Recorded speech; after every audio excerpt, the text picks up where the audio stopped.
On our whiteboards this week, it says life has three necessary united factors: intelligence, force, and matter. Let's talk briefly about these words and what they actually mean. Intelligence, we might say, is the first creation. When the football team goes out and wins on Sunday, likely the coach of that team already won in his or her mind several days beforehand. A plan was created on paper, a blueprint, you might say, the game plan, the battle plan, and anything that you look around and see in our world that looks really cool to you, I'll guarantee you it had some kind of an informational blueprint, and that requires intelligence. So the force is what's required in order to take that intelligence and make it into something that is actually useful. So there we have the force, or the energy or the effort put behind the intelligence that brings that to fruition, which equals the matter, which equals a situation, or in the chiropractic context, the actual physical matter, the molecular structure, the cells, the organelles, the organs, the organ systems, ultimately the nervous system and the spinal column. And let's take a look and see exactly what that looks like here on this whiteboard.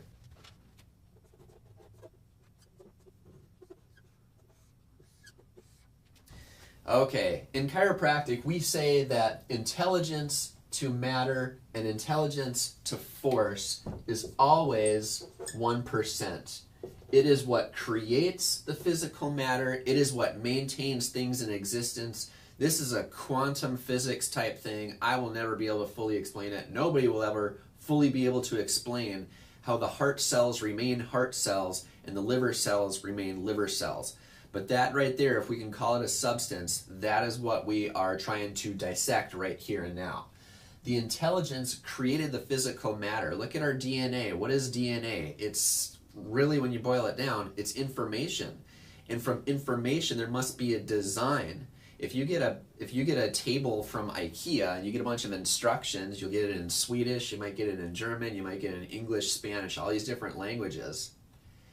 And there was a designer to that model, to that TV stand, whatever it is, and now you have the privilege of being able to look at the pictures of the stick figures, and if you can't figure that out, you can call the 1-800 number. But the information was already there, the design was already in place, and there you have the physical table at your home. Here we're talking about the human body. Now, forces, there's natural forces out there. There's entropy, there's things that are breaking things down all the time. If you don't clean your garage, it's going to get dirtier and dirtier as the days go by. If I drop this marker, it's going to fall to the floor. If I go like this at a certain velocity and I let go, centripetal force is going to kick in and things going to go flying, right?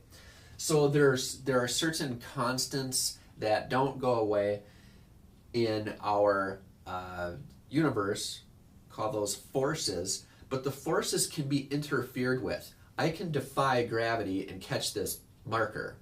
Nerve impulse from the brain down, out through the tissue cell, into the hand, into the digestive organs, wherever, can be interfered with. And this is really the chiropractic meaning of life.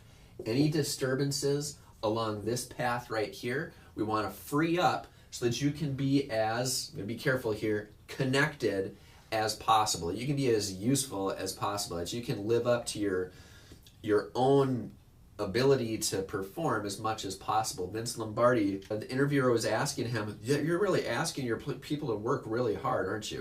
And he said, I'm just asking them to live up to their potential. Just asking them to live up to their potential. Just asking them to do what they're capable of doing. And it all starts with a healthy functioning nerve system.